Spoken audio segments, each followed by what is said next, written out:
Hi guys, John Hunt here, bagpiper for Celtic Woman. I hope you're all keeping safe and well. I'm delighted to be able to take part in this new series that Celtic Woman are running. So in this episode I'll be speaking about the bagpipes.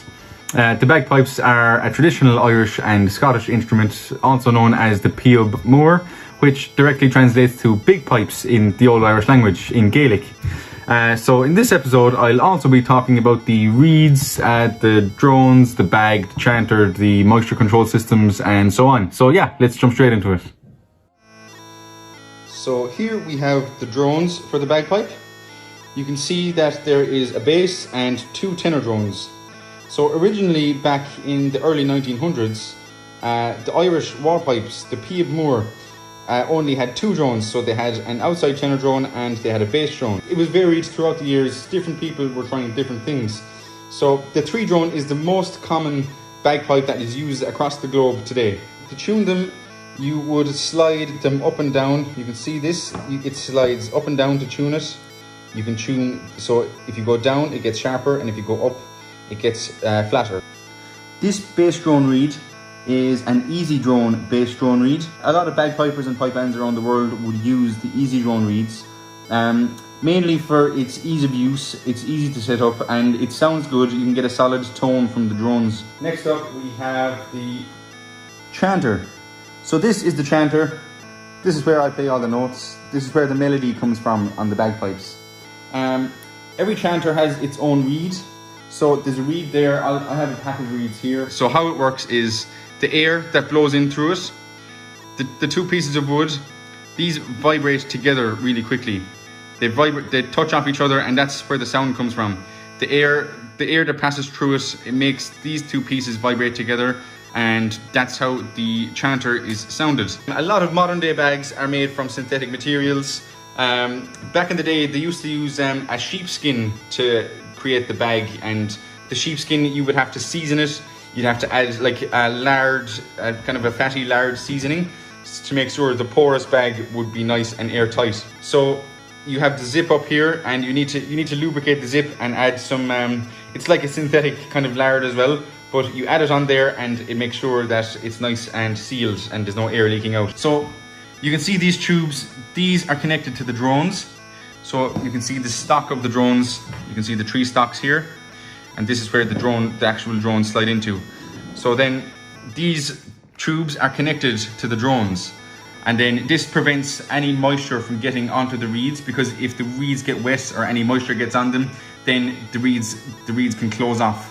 What's inside in here then, I'll just open it up to show you and take off the rubber. So this is the moisture control system in the bag. There is silicone stones, there's hundreds of them, little tiny ones inside in here. These help soak up the moisture from your breath and moisture that may be in the bag. These silicone stones would have to be dried out every maybe 5 or 10 times you play. So after every 5 or 10 times, you would probably need to put them into the oven at a low temperature for a while, just to dry out the stones again, and then you can use them again and it'll help soak up the moisture. I'm here now with my grandfather, Seamus. He's 78 years of age. He's probably the oldest and most knowledgeable bagpiper in the bagpiping world here in Ireland.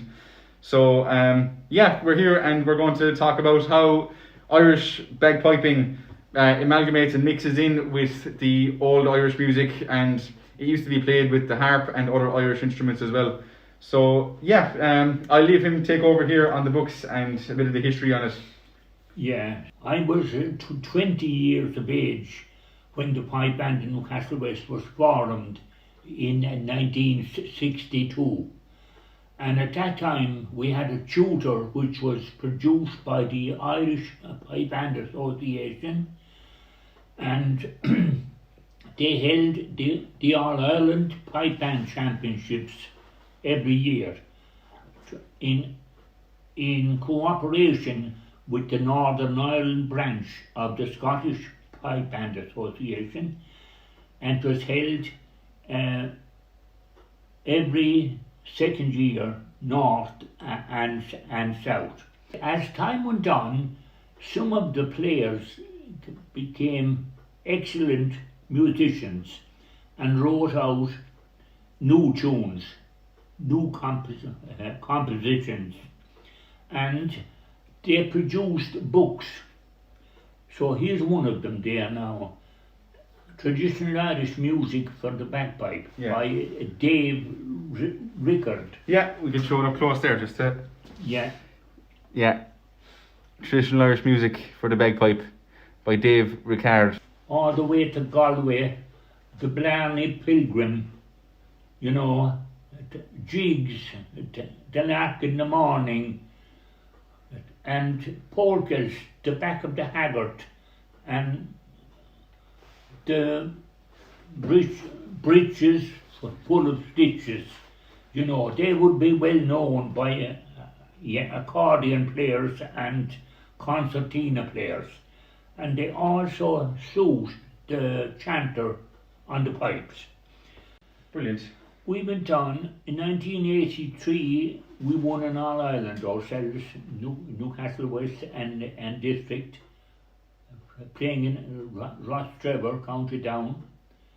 And yeah, we played at festivals of all sorts, the Rose of Tralee, the Puck Fair, the Darlingale from Clare, all those festivals. GAA matches, the Munster finals, you know, so we have enjoyed ourselves and we have got great pleasure out of it. That was a great insight into the history of bagpiping in Ireland. The bagpipes are a fantastic instrument to play traditional Irish songs and tunes on. So on that, here is a few traditional Irish tunes that I play on the pipes.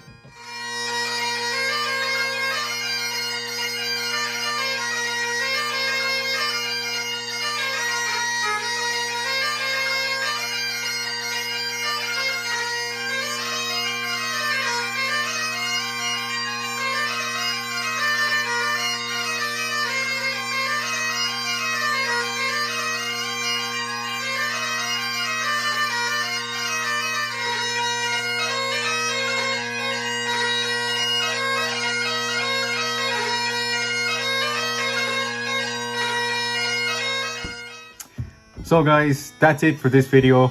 I hope you enjoyed it. I'd just like to say a big thank you to Peab Tunes. Go check them out, peabtunes.com.